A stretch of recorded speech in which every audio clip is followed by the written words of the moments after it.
Poultry farmers అందరికీ నమస్కారం.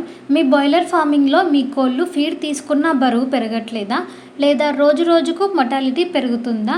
దానికి ముఖ్యమైన కారణం మీ ఫామ్లో ఉన్న వరి పొట్టు కావచ్చు.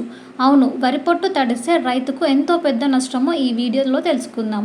ప్రజెంట్ మీరు వీడియోలో చూస్తున్న బాయిలర్ బర్డ్స్ని మా పీపీఎఫ్ హ్యాచరీ నుండి 800 బాయిలర్ చిక్స్ని కస్టమర్ తీసుకోవడం జరిగింది. బాయిలర్ ఫార్మింగ్లో వరి పొట్టు అనేది కోళ్లకు ఒక బెడ్ లాంటిది. కానీ అది తడిస్తే ఫామ్లో చాలా పెద్ద సమస్యలు వస్తాయి. ఎలా అంటే, వరి పొట్టు తడవగానే ఫామ్లో ఘాటైన అమ్మోనియా గ్యాస్ ఫామ్ అవుతుంది. దీనివల్ల కోళ్ళలో సిఆర్డి లాంటి వ్యాధులు వస్తాయి. దానివల్ల కోళ్ళు ఊపిరి పీల్చుకోవడానికి ఇబ్బంది పడతాయి. మరియు పొట్టు తడిగా ఉండడం వల్ల బ్యాక్టీరియా, వైరస్లు చాలా వేగంగా పెరుగుతుంది. దీనివల్ల కోళ్ళలో రక్తంతో కూడిన రెట్ట వేస్తాయి. దాంతో ఫామ్లో మొటాలిటీ పెరుగుతుంది.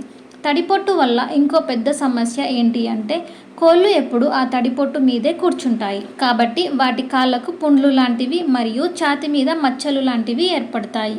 దానివల్ల మీకు మార్కెట్లో మీ కోళ్లకు సరైన రేటు రాదు. మొత్తానికి మీ ఎఫ్సిఆర్ దెబ్బతింటుంది. తడిపొట్టు వల్ల చలి పెరిగి కోళ్ళు ఫీడ్ ఎక్కువగా తీసుకుంటాయి, కానీ బరువు మాత్రం పెరగదు. దీంతో రైతులకు లక్షల్లో నష్టం వస్తుంది. మరి దీనికి సొల్యూషన్ ఏంటి అంటే, వాటర్ లైన్స్ లీక్ అవ్వకుండా రోజు చెక్ చేసుకోవాలి.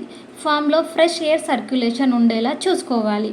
ముఖ్యంగా పొట్టు గడ్డ కట్టకుండా రోజుకొకసారి లేదా కనీసం 2 రోజులకు ఒకసారి అయినా తప్పకుండా పొట్టును దున్నాలి. ఫామ్లో ఎక్కడైనా ఎక్కువగా పొట్టు తడిస్తే వెంటనే తడి పొట్టును తీసి పొడి పొట్టును వేయాలి. ఈ విధంగా ఫామ్లో ఎప్పుడు పొట్టు పొడిగా ఉండేలా చూసుకోండి. దీనివల్ల బాయిలర్ ఫార్మింగ్లో మంచి లాభాలు పొందవచ్చు. పౌల్ట్రీ ఫార్మర్స్కి ఎవరికైనా క్వాలిటీ వెంకా 435 బాయిలర్ చిక్స్ కావాలి అంటే వెంటనే స్క్రీన్ మీద కనిపిస్తున్న నెంబర్ని సంప్రదించండి. ఇలాంటి మరిన్ని పౌల్ట్రీ ఫార్మింగ్కి సంబంధించిన టిప్స్ కోసం మా ఛానల్ని సబ్స్క్రైబ్ చేసుకోండి. Thank you for watching.